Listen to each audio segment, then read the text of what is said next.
The story began with a man named Tiro Kamashiro, an ordinary employee with plain features, living a dull, uneventful life. Every morning he woke up, went to work, came back home, watched boring news broadcasts, and went to sleep to repeat the same routine the next day. But one night, while staring at his TV screen, a mysterious force believed by people to be a governing power offered him the chance to break that tiresome routine. That force appeared before him, showing him a planet called Medias, where civilizations kept disappearing from time to time. Since this same power also governed another planet called Moses, it saw restoring Medias as its responsibility, though it couldn't intervene directly. So it chose Tiro as its envoy to bring about the revival of that world. Tiro was thrown into confusion. He was just an ordinary worker with no real talent, and he grew more anxious when he thought about his job waiting for him, fearing his boss might fire him if he didn't show up. But the mysterious power explained that he had actually died in his original world the moment he was summoned here, and rejecting the mission would cause his soul to vanish. That's when Tiro realized he had no choice but to accept. The power granted him special abilities, maximizing his magical energy, and asked what else he wanted to add. A shameful worldly desire came to his mind, but the power reassured him that his journey would bring him across many women of various peoples. Then it added to his attributes a search ability, along with several useful skills such as understanding all languages and resistance to poisons, and gave him a bag to store his tools. After that, it hurriedly sent him off to the new world without a goodbye. Tiro opened his eyes to find himself sitting beside a tree in a lush forest. He stood up, observed his surroundings, and decided to look for a place where people lived. He walked for a long time until he spotted a village in the distance. He was starving since his arrival but hesitated to ask for free food. Then he remembered the search ability he'd been given, which could help him collect materials and sell them. Excitedly, he raised his voice to activate it, but nothing happened. Thinking he had pronounced the spell wrong, he wrote its words on the ground in his old language. Symbols suddenly glowed, marking material locations. Leaf icons that looked like clovers, others shaped like diamonds or hearts. He tried the scanning ability on one of the plants and discovered that moonlight grass was a yellow flower that bloomed on full moon nights, classified as rank B. He picked some and stored them in his bag, then moved on collecting other lower-ranked materials. He realized the clover symbol stood for herbs, the heart for living creatures, and the diamond for minerals and rocks. After gathering enough, he headed to the village to sell his goods. At the gate, he was stopped by a guard named Marlowe, who asked about his purpose. Tiro said he was a traveling merchant who collected and sold resources. The guard was impressed and directed him to the general store. On the way, some villagers greeted him, staring curiously at his unusual height and distinctive look. When he entered the shop, he showed his items to the merchant, who was amazed by their quality and assumed Tiro was an expert craftsman. The merchant asked him to bring an ore called Mithril from a nearby mountain, and bought what Tiro had brought for 300,000 rav, roughly $20,000. He could hardly believe his sudden fortune, but his ambition grew, so he accepted the new job without hesitation, despite the possible dangers awaiting him on the mountain. Before heading out, Tiro decided to rest that night at a small local inn. In his room, a maid came to offer room service and told him the place had no bathrooms. Those were luxuries reserved for nobles. So Tiro improvised, using a cleaning spell that instantly removed all dirt from his body. Yet he didn't feel fully satisfied, nothing compared to the warmth of a long bath as he used to in his old life. The next morning, he set off on his first mission in this strange city. On his way, he used his search skill to gather materials from along the path, not leaving a single useful thing behind. His journey took him to a forest of white trees, known among the locals as the Forest of Ancient Dragons. He was starting to get used to his new life, and while searching, a diamond icon appeared for the first time. Thinking it marked something valuable, he rushed toward it without hesitation. He found a decayed corpse of a fallen warrior, and fear struck him at the sight. Yet curiosity won out, and he cautiously examined the area again.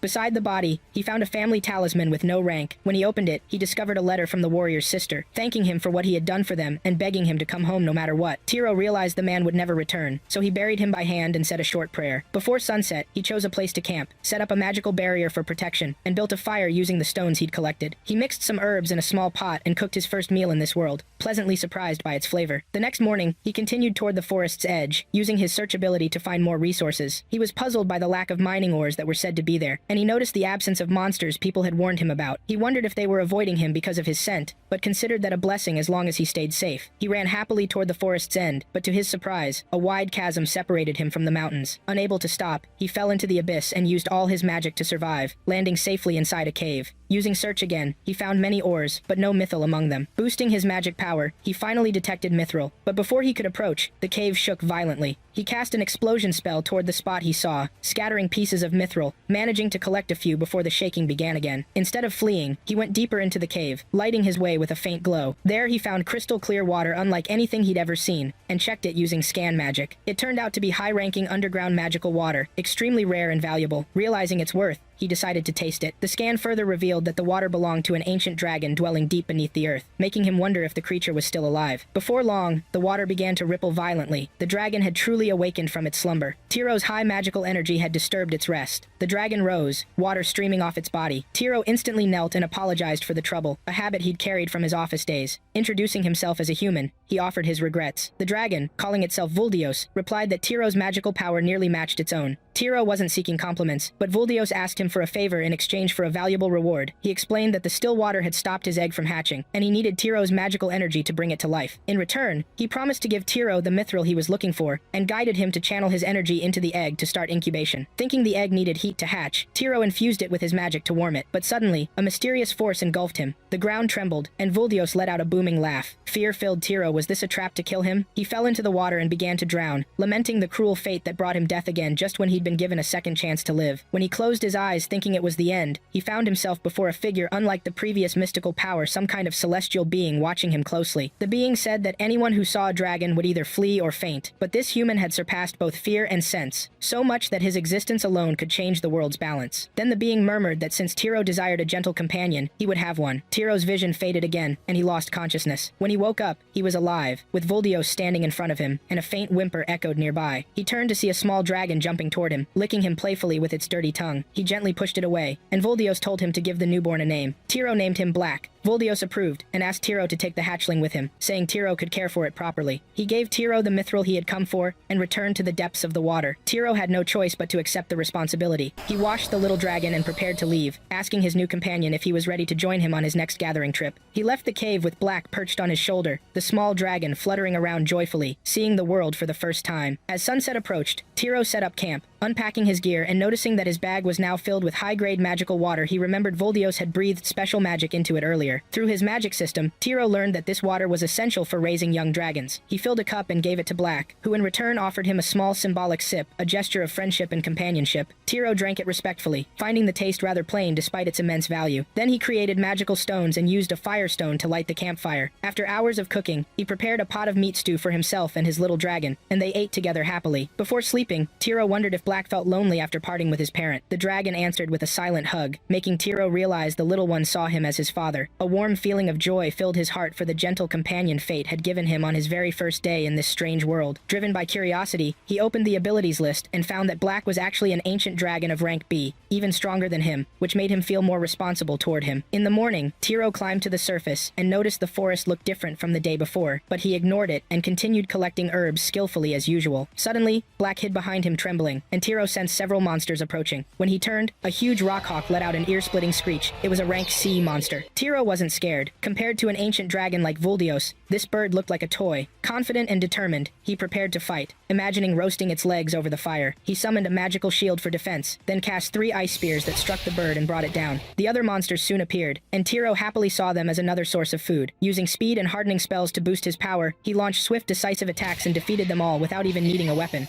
After the battle ended, Tiro got busy collecting the loot left behind by the monsters, when new ones surrounded him again. He found it annoying, realizing that getting back to the village would take days if things kept going like this. Black tried to help by lifting him into the air, but he wasn't strong enough, so Tiro used a weight-reducing spell to make himself lighter, and the two soared high into the sky. Black realized too late what had happened, and accidentally let go of his friend, but Tiro landed safely among the tree branches. They continued toward the village, and along the way, Tiro found a branch from a strange high-grade tree in his bag. He wondered why it was there, and who'd put it in. He fiddled with it a little until Black breathed his magic breath on it, turning the branch instantly into a magnificent magic staff. Tiro considered it a new blessing that qualified him for a real challenge. He then heard a deep roar coming from deep in the forest, a sound that would make any sensible person retreat, but Black dashed toward it with excitement, and Tiro followed until they found an elf girl sitting under a tree, exhausted and wounded. It looked like she'd been attacked, but she denied it. Soon, her empty stomach growled loudly, and Tiro realized that the roar he'd heard wasn't a monster's, it was human hunger. The girl told him she hadn't eaten in 3 days and weakly asked for water. Tiro handed her his flask, and she drank every drop, her face regaining color after being pale as death.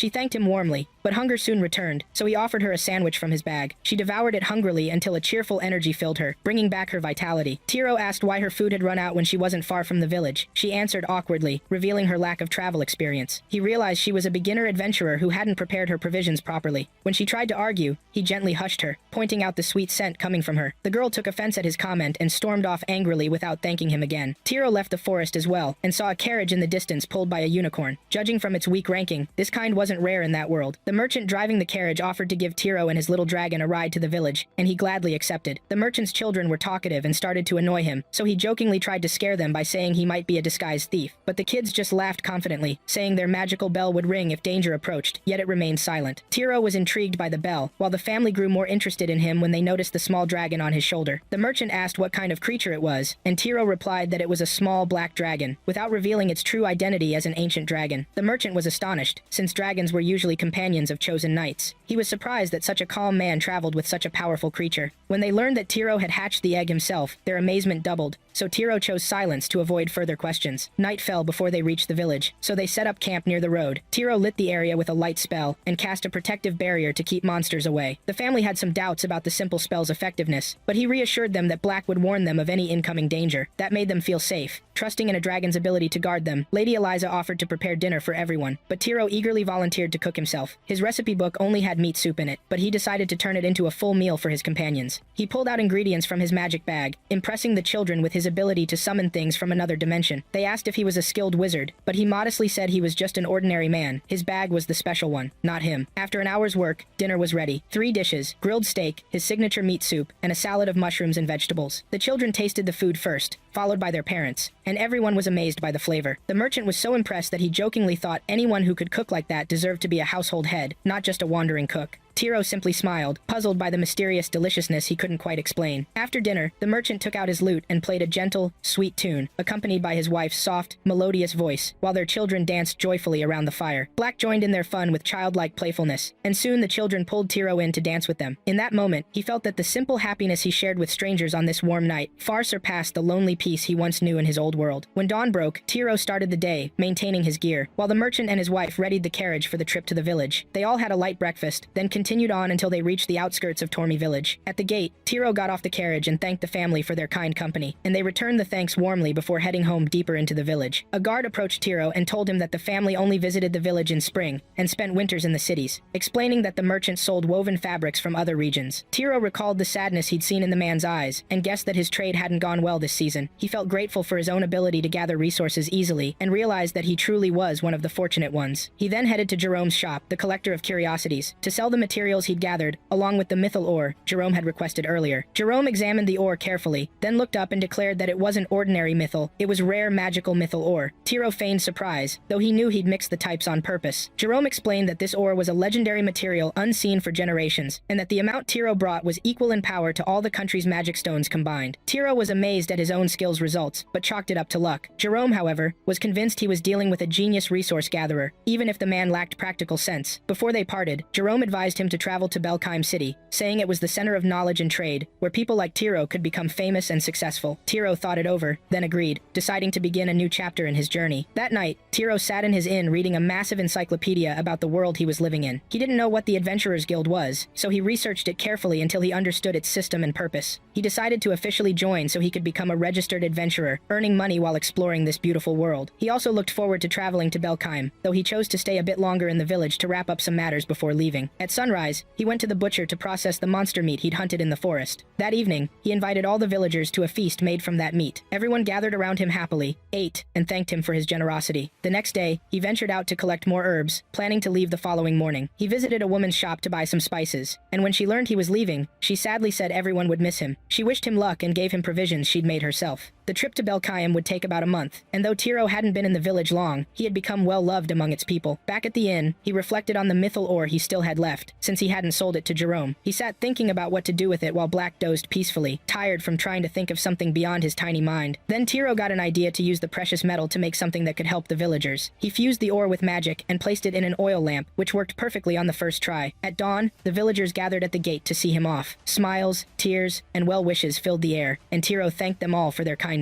He brought out the magical lamp and handed it to the guard, explaining that it would create a protective barrier around the village to keep out people with ill intent. The concept, he said, was inspired by the merchant family's magical bell. The villagers hesitated to accept it, but he insisted, saying this place had become his home, and he wanted it to stay safe until he returned someday. As emotions began to overflow, Tiro quickly turned away with Black beside him, not wanting to linger in the weight of goodbyes. They set off on the road to Belkaim, surrounded by calm and the serenity of nature. But peace didn't last long. Just as Tiro commented on how nice the journey was, a massive creature resembling a giant crab blocked their path. He scanned it with a detection spell and discovered it was edible, so he prepared to hunt it, but before he could act, Black darted upward and let out a thunderous shriek that echoed through the forest, killing the crab instantly. Tiro was stunned by the power of his little companion, power he hadn't known before. Before he could collect the prey, more crabs appeared from afar. He thought they were slow-moving, but they came straight toward him with surprising speed. Black saved him at the last second, lifting him high, and the creatures crashed into each other, two of them dying instantly. Tiro landed and finished off the third with his magic staff. He gathered the spoils, built a fire, and used his hardened hand like a knife to slice the meat. Once the stew was ready, they both ate happily, and Tiro smiled at Black, telling him they'd continue their journey together, hunting strange creatures and enjoying food and companionship. After days of walking, they spotted a massive wall in the distance, touching the clouds, and Tiro was awestruck by its grandeur. It was the Wall of Belkaim, the great trade city of the Zirio Kingdom, and the gateway to a new phase of his long adventure. Belkaim had originally begun as a small gathering spot for adventurers, but over time it grew into a mid-sized city teeming with skilled and seasoned fighters. As Tiro approached its towering walls, he used his scanning ability and discovered that it held the greatest adventurers guild in the Zirio Kingdom, which fired up his excitement. He noticed a long line of people entering the city where their belongings and bodies were checked before they were allowed in, so he joined the line. When his turn came, he hid Black inside the bag and entered the inspection hall. The guard searched his bag but found nothing suspicious, then asked about his profession. Tiro replied that he was a materials collector. The guard thought he was there to sell goods, but Tiro explained that he wanted to join the guild. The guard used a magical device called Eiffel to reveal the entrance intentions and ensure the city's safety. The results showed that Tiro had no ill will. Curious about what others saw when they scanned him, Tiro tested the Eiffel on himself and found that it read him as having completely average abilities, marked with the color blue, meaning safe. He felt relieved that the skills he'd been granted didn't show up. However, the guard noticed something unusual labeled Dragon's Blessing and asked about it. Tiro brought out Black, explaining that he was his companion, gifted to him by an ancient dragon. The guard didn't object, but asked for proof of ownership. Tiro showed a bracelet given to him by children in a village, claiming it as a sign of ownership. The guard accepted that, but said he would notify the local governor about the dragon's presence in the city. Tiro agreed without objection. Then the guard gave him directions to the guild. Stepping out into the street, Tiro's eyes widened at the vibrant life of Belkaim, the crowded markets, fragrant smells, and the lively bustle of traders and adventurers. He spotted a large rectangular building bearing the guild's emblem and went inside. He looked lost for a moment until a lady named Ariana approached, greeting him with a smile. She explained the place, saying he could trade and connect with others there, but he told her he came to register officially as an adventurer. She sat down to process his registration and handed him the application form. Though fluent in reading and speaking Belkaim's language, he wasn't confident in writing it. But when he wrote using his own native script, the letters automatically turned into local ones, which delighted him. He wrote on the form that he was a resource collector aiming to become an adventurer. Ariana asked about his combat experience, and he mentioned the creatures he had fought. She asked for proof, so he pulled out the giant crab he had just slain. Ariana screamed in shock and called for other adventurers. One of them stepped forward and scanned Tiro with an owl-shaped tool that glowed blue, meaning he wasn't dangerous. Tiro asked what the color meant, and the man explained that blue signified safety. They assumed he came to sell crab shells, but he clarified that he was here to register and planned to eat the crab rather than sell it. The crowd was astonished they hadn't known such creatures could be eaten, and their admiration for him grew. When asked if he had someone with him, he introduced Black, and silence fell in shock. Seeing a person with a dragon, even a small one, was a rare sight. One adventurer invited him to join their team, but Tiro ignored the offer, satisfied with the strong impression he'd already made. Ariana completed the registration and handed him a rank F adventurer badge. He pinned it proudly on his chest, noticing it resembled Black's bracelet. They lightly tapped their badges together, smiling in sync, ready for upcoming adventures in bustling Belkaim. A few days later, Tiro managed to find the family of the warrior whose corpse he had discovered in the Tormi forest. He returned the man's old belongings, and when his family recognized them, they burst into tears. The news hit them hard. Seeing their weakness and illness,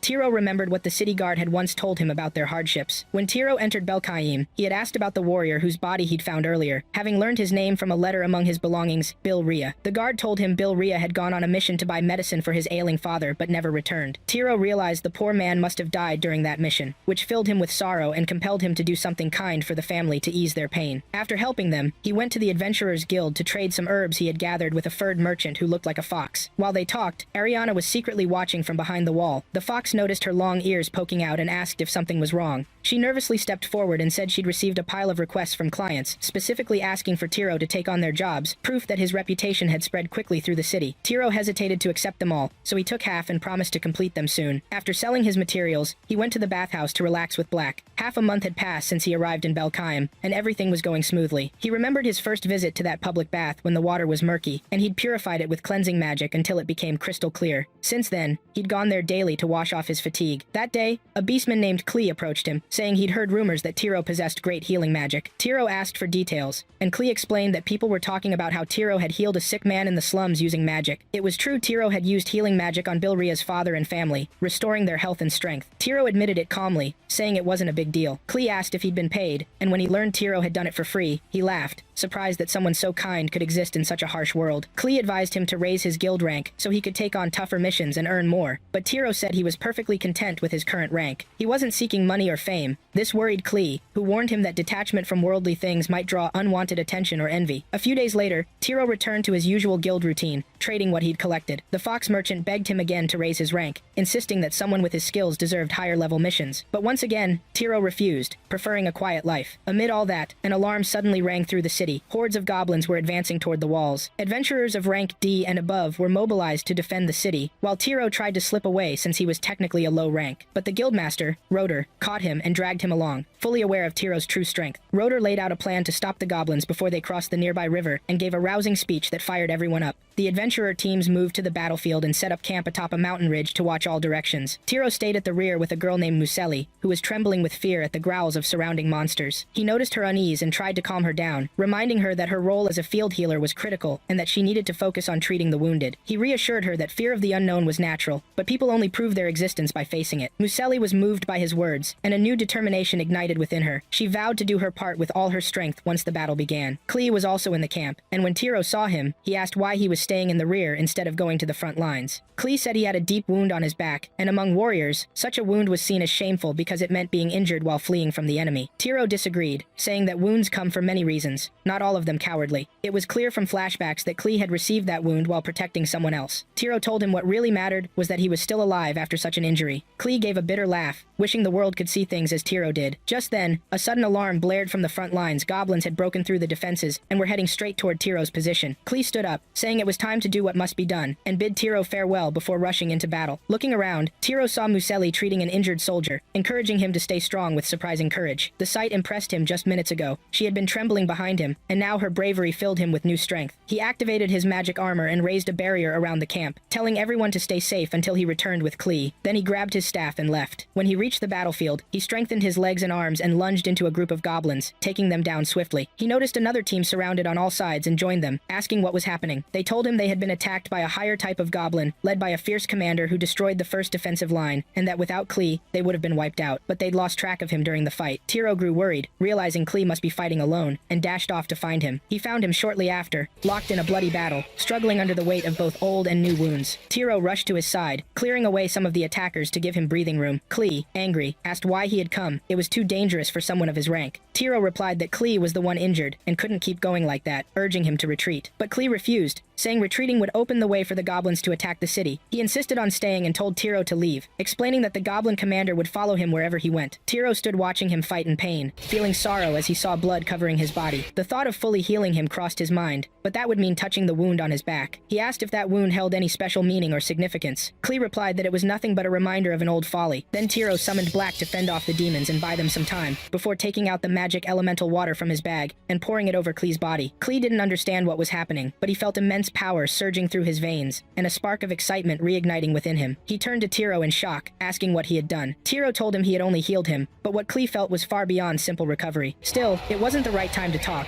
so Klee charged back into battle with burning determination, tearing through the demons with his claws in a sweeping assault that ended with their victory. While Klee kept fighting, one of the adventurers approached Tiro, having seen what he did, and asked what kind of magic he used. Tiro downplayed it, saying saying it was just simple healing, but the adventurer didn't believe him and asked who he really was. Tiro said he was an F-rank adventurer who only wanted to help, though suspicion lingered in the man's eyes. Since Tiro had saved them that day, the adventurers didn't want to show doubt toward him. They accepted his words and expressed their gratitude, assuring him the guild would reward him appropriately. Tiro returned to his inn, thinking life would soon go back to its usual calm, but his peace didn't last long. Klee came to him after fully recovering. Klee knew what Tiro had done to him wasn't normal healing, so he asked him directly what he had used. Tiro answered that he had healed him using the element of water, explaining that its source came from an ancient dragon. He even told him about Black and that her mother was that great subterranean dragon. Klee believed him and asked why he would spend such a powerful element on him. Tiro simply replied that it wasn't worth worrying about, though he added to himself that the real reason was that he had plenty of that precious water. Klee sincerely thanked him for what he had done, then asked who he really was and where he came from. Tiro was surprised by the question, remembering the warning he'd been given not to reveal his origin, but he also didn't want his silence to raise suspicion. He hesitated for a long time until Klee noticed his confusion and gently told him he didn't have to answer, then started to leave. But Tiro stopped him and said that he trusted him and would tell him the truth. He confessed that he had come from another world, that he'd been transported here after dying in his previous one, as if he'd been reborn. Klee smiled, thinking it was just a lighthearted joke, shaking his head in disbelief, but thanked him for his honesty anyway. He went on to explain that what Tiro had done to him was so powerful that his body had momentarily transformed into a dragonut, the highest form of the lizardman race. He had felt an overwhelming surge of power that nearly made him lose control. Even so, he expressed deep gratitude for experiencing the primal strength his kind descended from. Calm as ever, Tiro asked if he had returned to normal. Klee said yes, so Tiro advised him to train in that form so he could learn to control his power. Klee stared at him, puzzled by his composure, saying that this calm nature of his was both admirable and perplexing. Then he said his goodbyes and left. Tiro stepped out into the city streets and saw the bustle of life, the noise of merchants, and the movement of people at every corner. He remembered how much his life had changed since he'd come to this world. As he walked, he saw a weapon shop and stopped, his eyes caught by the gleam of steel behind the glass. The shopkeeper called to him from inside, and Tiro turned with genuine excitement and joy. Takeru asked Ripple if they sold such scissors, but Ripple told him no. Then Ripple asked Takeru if he was the material collector that everyone was talking about, and when she confirmed this, she introduced herself to Takeru and told him that she could also help him, which surprised Takeru. Then Ripple confirmed that they had a master named Grossus, who was a top-notch blacksmith, but he had to bring something the master was looking for. However, Takeru asked if he could know the details. Then they moved to the blacksmith workshop, and Takeru watched the workers making iron, which amazed him greatly. Ripple was also happy and wanted to become like her master, and her dream was to make a sword worthy of a great hero. Then they moved to the master's room and entered. Then Grossus asked Ripple who this was, and Ripple introduced Takeru to Grossus as the resource collector. Then Takeru greeted Grossus, but Grossus told Takeru that he had a very big reputation, which made Takeru grateful to Grossus. However, Ripple thought that Takeru could possibly provide them with Dura ore to make the sword that they would enter in the craftsman's exhibition. But Grossus objected to sending Takeru to the Ryohei mine because it was very dangerous. However, Ripple objected to Grossus's disapproval and told Grossus that Takeru was capable of doing this, but Grossus insisted on his position, which led to an argument between them. Then Ripple grabbed Grossus by his beard and told him to make swords from inferior materials, but after that he wouldn't be called a master. However, Grossus was annoyed by Ripple's words and told her that the mine didn't only have monsters, but there were also rumors about the presence of demons. Ripple also heard some talk about a shortage of Dura ore due to the appearance of demons. Then Grossus said to Takeru that Ripple was a blacksmith who didn't value life and didn't deserve to hold a hammer. Then he also told Ripple that he wouldn't send a young man to his death just because they were in trouble. Then Ripple apologized to Takeru and asked him to forget what she had told him. After that, Takeru presented sweets to Grossus and asked him if the ore he wanted to make swords was in the dangerous Ryohei mine. Then Takeru made an attractive offer to Grossus that if he collected Dura ore for him, he would make him scissors that only he would use, which surprised Grossus and he was amazed by what Takeru said. Then Takeru told them that he could handle anything and showed them a part of a huge monster, which shocked Grossus and Ripple. Ripple said that this monster could only be killed by a B-rank adventurer or higher. Therefore, Takeru asked Grossus to let him handle this task. Then Takeru went to the mine, and while he was on the way, the Dragon Black was humming songs, and Takeru was locating the mine area. Then the Dragon Black approached Takeru and asked him for crab, but Takeru told him that nothing was left, and that he also wanted to eat it again. There was a man and a woman with Takeru in the carriage. The woman talked about strange things happening recently, such as all the poisonous herbs in the Robroy's passage withering overnight. The man also heard about strange disturbances in the tree forests as well. Here Takeru wondered if all this happened because of him, but he didn't believe it. Then Takeru got off the carriage in front of a horse trader's headquarters, and Takeru heard a woman's voice arguing with someone, but Takeru had heard this voice before. Then we moved to the woman who was arguing and asking the trader that she wanted a pure white horse that runs across the sky, but this was a giant white crow, and she pointed to the white animal. However, the trader told Prolite that this was a horse shop, and anything that could transport things they called a horse, whether it was a giant eagle or a white crow, which made Prolite feel embarrassed. She told the trader that she exaggerated her expression, but the trader told her that it was okay, and that no harm was done, and that he should have checked himself. He told her that if she wanted a winged steed, she would find it in Vorzal. However, Prolite wondered if this place was the Dwarf Kingdom. Then Prolite moved there, but Takeru was also going to the same place. Then Takeru asked Black to go slowly and collect some materials on the way, which made Black happy. Then they moved to the forest, and Takeru found a lot of Norit's mushrooms, and it was a real treasure of ingredients. Then he looked in another direction and found Moonlit Night Herb, and was surprised that it was present in large quantities. Then Takeru picked the herb and thought that it took longer than expected, but the results were worth it. However, Prolite was lying on the ground in a state of great fatigue and exhaustion. When Takeru approached her, Prolite asked Takeru to give her water. Then Takeru provided water and food to Prolite until she regained her strength. When she came forward to thank him, her smell was very bad, which annoyed Takeru, and he cast a cleanliness spell on her, which amazed Prolite, and she wondered what was happening to her. However, Takeru told her that he couldn't see the delicate goddess in a state of weakness. Then Prolite introduced herself to Takeru, and Takeru also told Prolite his name. However, Prolite asked Takeru to let her return the favor, but Takeru told her that he didn't expect anything in return and was about to leave. However, Prolite told him that she shouldn't neglect what he did for her, but Takeru wanted to leave, but Prolite appeared in front of him and offered to help him with what he was doing. Black welcomed her very much, and Prolite thought the dragon agreed to her joining them. Then Takeru agreed to her joining them and told her that she would be with them until they reached the next town. Takeru continued collecting resources, and Prolite came to him and told him she found something important. When she showed this thing to him, Takeru told her it was just a rock, which shocked her. When she showed him something else, Takeru told her it was feces, but she continued showing him things until she showed him a poisonous mushroom. When Takeru revealed to her that it was a poisonous mushroom, she and Black started laughing. Here Takeru thought her mind matched Black's mind a lot. After that, night fell on them, and Prolite told Takeru that she would go to get some firewood to light the fire. However, Takeru told Prolite that he had a stone that would serve the purpose. But Prolite told Takeru that this stone was very important and that she would go get the firewood, and she left. Then she returned to them with a tree trunk, which surprised Takeru. However, Prolite told him it would serve the purpose, and threw the trunk upward, and flew high, and directed several strikes at the trunk with her weapon, which turned it into a large amount of firewood. Then she landed on the ground, which amazed Takeru, and he was more amazed by Prolite's weapon, and examined it. He was astonished when he learned that this weapon was A rank, because it was the first time he saw one up close. After that, Takeru prepared food for them, and Prolite was very hungry, and so was Black. When Prolite ate the food, she was very amazed because it was delicious, and thanked him for the food a lot because it tasted wonderful. Black also liked the food, which made Takeru laugh at their behavior. Then Prolite asked Takeru if he was also heading to Vorzal. Takeru said he was going there to search for Dura ore from the mine. Then Prolite asked why she was going there. Then Prolite remembered something and told him that she was going there to find the white-winged horse that her sister Ryutkara longed for. But Takeru's hair ruined the mood. But Prolite told Takeru that she had eaten his food again, and that returning the favor increases every minute. Then Takeru offered Prolite to hire her as a warrior to protect him, which surprised Prolite, and she asked Takeru, "Do you want me to protect you, my lord, from the evil ones?" Right? Takeru confirmed this, and told her that he also wanted someone to do other things for him, like the campfire trick. But Prolite was shocked by Takeru's request because they were very simple requests. But she saw that the reasons that brought them together were a good sign for her, and Prolite agreed to Takeru's offer, and told him that she would be his personal guard, and they shook hands. Then Prolite and Black went to sleep, but Takeru couldn't sleep because of the sound of their snoring. The next day, they continued advancing until they reached the river, and Prolite told Takeru that the Dwarf Kingdom is located beyond this river, and this is the Ryohei mountain range. But Takeru saw that the mountains resembled the Hotaka mountains in his homeland. Then they moved to a restaurant, and meat dishes were served to them from the restaurant, and Takeru started eating the meat, and it tasted very good. Prolite was also amazed by the taste of the meat, and said it was delicious, as her friend said. Takeru asked Prolite if her friend was also from the elves, but Prolite's friend was from the lizards. But Takeru told her that he knows a man from the lizards too. Then Prolite spoke the name of her lizard friend, who is the honorary dragon king, and he is a sacred dragon knight, and he is now heading to Belkayim. Prolite believed that Takeru had met him before.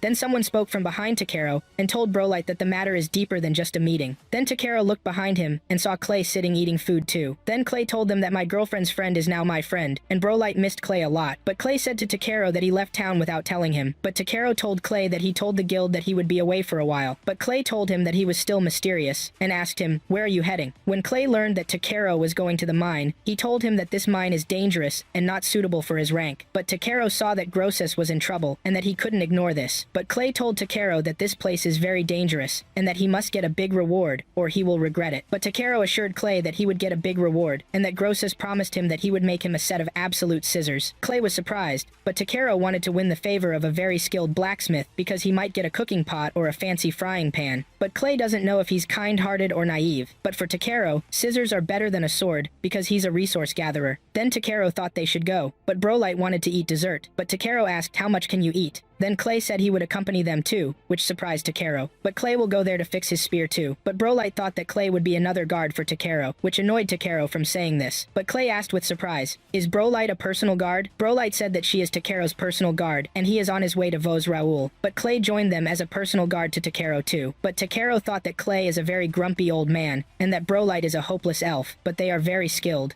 Then they moved to the city entrance, but there was a large number of people waiting. But Clay was talking to one of the guards, and after that Clay pointed to his friends, and after that they were able to enter, which surprised Takero. Then he asked class, how did you let us in? But Clay told him that he greeted one of his friends. When they saw the entire city, they felt amazed by this because it's an underground city. But the guard told Clay that the king wants to see him. But Takero asked Clay if he has a relationship with the king, but Clay told Takero that it's a complicated relationship. But the guard told Takero that Clay is the one who saved them from the attack of the Thunder King Zingun. But Clay told Takero that the matter is not that important, and also told him that the dwarves are skilled in blacksmithing and incapable of using weapons, and they were forced to pay tribute to the demon lord. But when the demon saw Clay, he fled. Then they continued walking, and the guard said that because of their admiration for Clay, they created this statue for him, which amazed everyone. But Clay asked him to excuse him from this. But Takero told Clay that the statue doesn't look like you, so don't be embarrassed. Then we moved to the king's headquarters, and the king said to Clay that he hasn't seen him in a long time. But Clay asked the king, what's the story of this statue outside? But the king thought it was great. But Clay approached the king and asked him, why did you make it? And he felt angry, and Brolite saw that the king and Clay are very close. Then Takero spoke and welcomed the king, and introduced himself to him, and told him that he has a message for him. Then the king's assistant read the letter and told the king that it was from Grossus the blacksmith, and the king knew him well. Then the king's assistant continued reading the letter, and told the king that Grossus wants the king to approve Takero's going to the Ryohei mine. But the king told Takero that months ago, that mine became a haven for demons, after the earth was shaken by a big tremor. And the king asked Takero, are you aware of something like this, and insist on entering the mine too? But Takero confirmed that he wants this too. Then Clay intervened in the conversation, and told the king that Takero is under his protection, and this elf warrior Brolite is skilled in combat too, so there's no need to worry. Here the king was reassured because Clay is with him. Then the king assigned Clay and his friends to explore the mine and the truth about the demons. But Clay agreed to this, but Takero said he doesn't agree, and that he just wants to collect some draw ore materials. But Clay agreed again to that, which annoyed Takero. Then they moved to the mine entrance. Then a guard named Zambo joined them, and he will be their guide inside the mine. Then Zambo opened the door for them, but Brolite saw that the place is dark.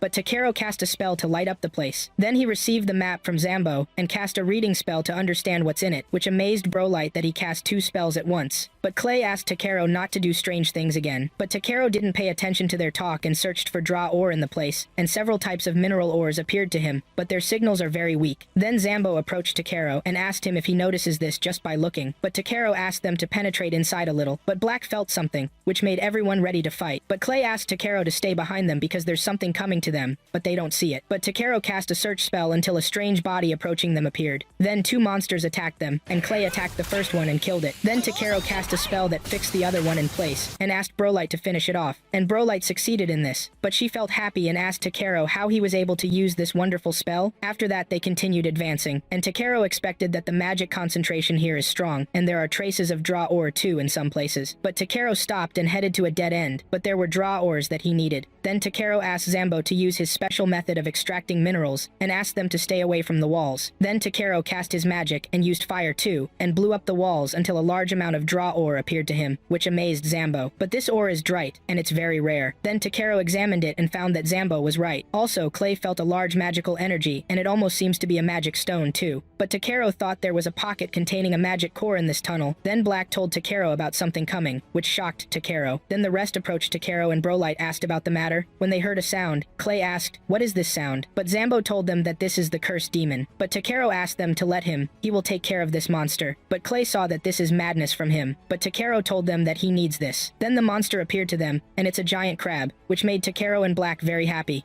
Black felt happy when he saw the monster because it was a crab, and he approached Takero, but Takero also drooled because he loves crabs very much, which led to Clay and Brolite being very astonished by Black and Takero's behavior. Takero started celebrating, but Clay told him that this wasn't the time to celebrate. Brolite asked him to be careful, which led to the monster directing a strike at Takero, but Takero succeeded in dodging it. Both Clay and Brolite wanted to summon many guards because of this huge monster, but Takero signaled them to stop calling anyone, and his eyes gleamed because this monster was an ideal main dish for him. After that, Takero asked Black to support him in attacking the monster and pulled out a staff from his bag. When Black supported Takero, Takero attacked quickly, and Black also fired sound waves to hit the monster. Takero flew high and directed a strong strike at the monster, but it didn't affect it. The monster succeeded in directing a strike at Takero as well, but it didn't affect him. After that, Takero examined the monster to find its weak point, and when he found it, he summoned ice arrows and directed them at the monster, which led to the monster freezing completely. The others were in a state of shock. Then Clay approached Takero and Black and asked them, "Why did you fight alone?" He was very angry, but Takero told Clay that they got a little excited and thought that if he used weapons covered in mud and blood, it might ruin the edible parts of the crab. But Clay was surprised that Takero wanted to eat it and also asked about his role. Takero told him that he was his personal guard, but Takero admitted that he was more experienced in fighting these creatures. Clay confirmed this because Takero's magic was amazing, but in moments like these, you must stay with your friends and cooperate with them in fighting, and he should rely on him more than this. Takero apologized to Clay for this, but Clay accepted their apology. After that, he asked them to take this crab outside. After that, Takero was able to collect a large amount of the materials he wanted, and told Zambo that he felt there was another quantity, but if he went deeper inside. But Zambo felt extremely happy because Takero killed the monster and found them a treasure of minerals. Here, Takero remembered that earthquakes and land distortions and monsters wake up from the magic core, and perhaps purifying the magical bean core had a bigger effect than expected, and the behavior in places touched by that, this must be what he meant when he said, "One drop could change the world." Then Brolite called Takero and asked him to return. Then they moved to the king again, and Takero told the king that he had purified the entire mine and asked him to be reassured now, which led to the king's astonishment. But the king asked Zambro if this was true. Zambo confirmed it, and that he saw everything with his own eyes, and that Takero killed the monster very easily, and asked him to make the king see the monster. But Takero got Clay's approval first, then agreed to this. Then Takero opened his bag and took out the monster, which led to the king's astonishment. Then the king approached the monster, and saw that a monster like this had a terrifying presence, and thanked Takero because he succeeded in killing it, and that he should be rewarded. But Takero suggested taking this demon as his reward, and the king was surprised by this request. Then Takero, Clay, and Brolite moved to the market, and Borlite saw that 3 million riff was a good reward, but for Takero and Black, food was the most important thing to them. But Clay asked Takero what he was thinking about, but Takero thought that maybe he could use its shell to make scissors. The next day, the rewards were presented to Borlite as a flying horse, and Clay also received a new shiny spear, and Clay really liked it. Then Borlite rode the horse and said she would go now to her homeland to make her sister happy because of this horse. She told Takero that she owed him a great debt that even if she spent her whole life, she couldn't repay. But Takero told her that he got the crab in return, so they were even. Then Clay told Takero that their carriage had arrived. Then they said goodbye to Brolite, and Brolite also said goodbye to them. She flew high with the horse and told them from above to watch their necks when they meet again. Then Takero and Clay moved to the guild, and guild employee Ariana welcomed them and asked them if they had formed a team, just the two of them. Takero was about to tell her that they were just on a small trip, but Clay told Ariana that they were indeed one team, which made Ariana happy, and she told them she would go tell Weed about this great news. But Clay said this because Takero didn't mind, and also told him that he was a traveler with no specific destination, and that he knew Takero wasn't an ordinary human, and having someone like him watch his strange tendencies wasn't a bad idea. Takero thought Clay's words were somewhat insulting, but Black felt happy about this. But Takero said to himself that Clay tends to preach, but traveling with him might not be bad. After a big discussion, they suggested a name for their team, which was the Dark Blue Brigade. After that, Takero and Black moved to Grossus's workshop and gave the diet jacket to Grossus to examine it, but they didn't speak out of shock, which led Takero to think it wasn't him. But Grossus and Ribble were extremely astonished, and Ribble was happy that she assigned this task to Takero because this material was very hard and ideal. They were crying a lot, but Grossus asked Ribble not to cry, and Ribble made the same request to Grossus, and they hugged each other.